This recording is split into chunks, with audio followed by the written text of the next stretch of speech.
What's going on, family? I'm Scrapbook Boxing, Museum of the Forgotten Fisticuff series.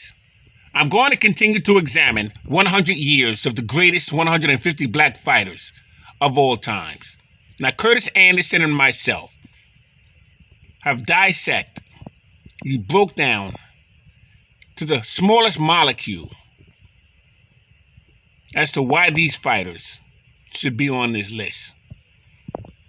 We debated and we tried to give each opportunity for all these great black fighters to be on the list. Rest for sure, Sam Langford, who was known as the Boston Tar Baby, the Boston Bone Crusher, and even the Boston Terror. They even called him Black Tarzan and many other things. But I got news for you. Sam Langford, in my estimation, is the greatest black fighter. The greatest fighter of all times. Now, he was born March 4th, 1886. He died January 2nd, 1956. Had well over 500 fights. Was a 5-time colored heavyweight champion. Was a 1-time Australian heavyweight champion. Mexican champion. Was also the European and colored middleweight champion. The Boston featherweight champion. And he was a phenomenal fighter. He was in the ring with Jeff Clark. They call him the Joplin Ghost. Sam McVeigh several times. He would face Jack Blackburn 6 times. And Joe Gans. As well as the Barbados Demon, Joe Walcott. Now, I want you to take a look at Sam Langford for a moment. He's in the ring with Joe Jeanette. Take a look at he's using a 2-hand punching technique.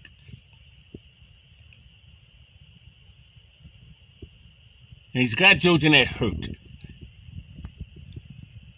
Look at the 2-fisted punching approach by Sam Langford, who, by the way, was about 5 foot 7 inches and had an 82-inch reach.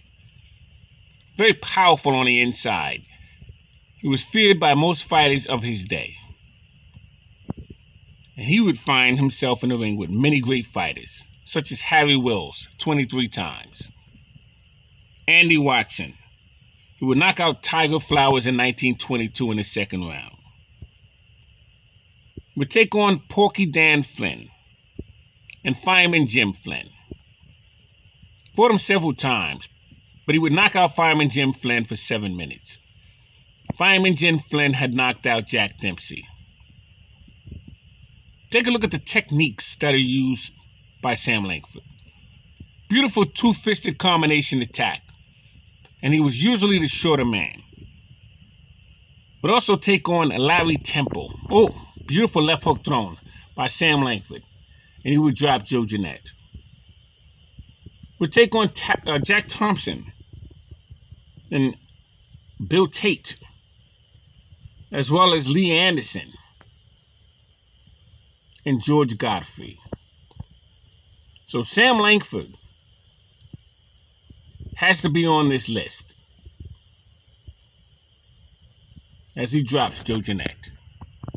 Beautiful fighter with Sam Langford.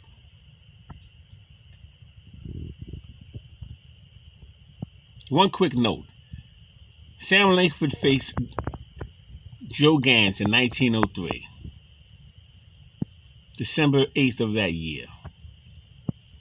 He would defeat him 15 rounds. It would be a non-title fight.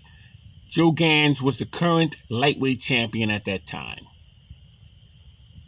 And in 1904, he would take on a Barbados Demon, Joe Walcott. 15 rounds. Walcott was the current welterweight champion at that time. It's a non-title fight. But then in 1906, he would take on Jack Johnson, who was the current colored heavyweight champion at that time. It would go 15 rounds. Sam Langford done it all. And for that reason, I have him the greatest fighter of all times. But he's definitely the greatest black fighter in my estimation. That's just my personal opinion. And he is on this list. Shout out to Sam Langford. Now, the next fighter that was definitely placed on that list, and for good reason, was the Cincinnati Cobra, Ezzard Charles. Called him Ezzard Mac Charles.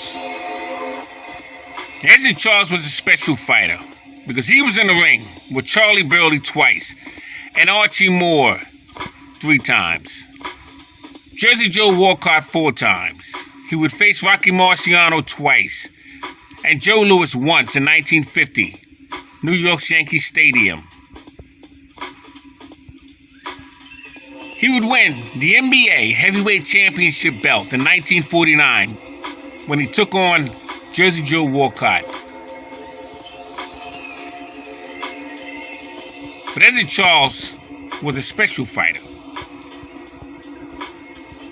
He would have 10 total bouts with the Black Murderers Row, winning 8, losing 2, and he had 3 knockouts in the process. Ezzard Charles would knock out Pat Valentino, be in the ring with Johnny Holman and Tommy Hurricane Jackson. Oh, with a left hook. Ezzard Charles was probably one of the greatest light heavyweights never to become a champion. Look at the shadow boxing technique of Ezzard Charles. He sparred a lot with Jimmy Bivens. Oh, beautiful combination. That's Pat Valentino. Look at the knockout.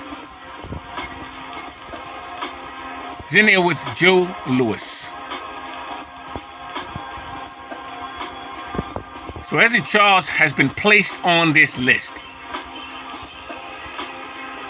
Faced Lloyd Marshall, Jimmy Bivens. Oh my God, look at that right hand.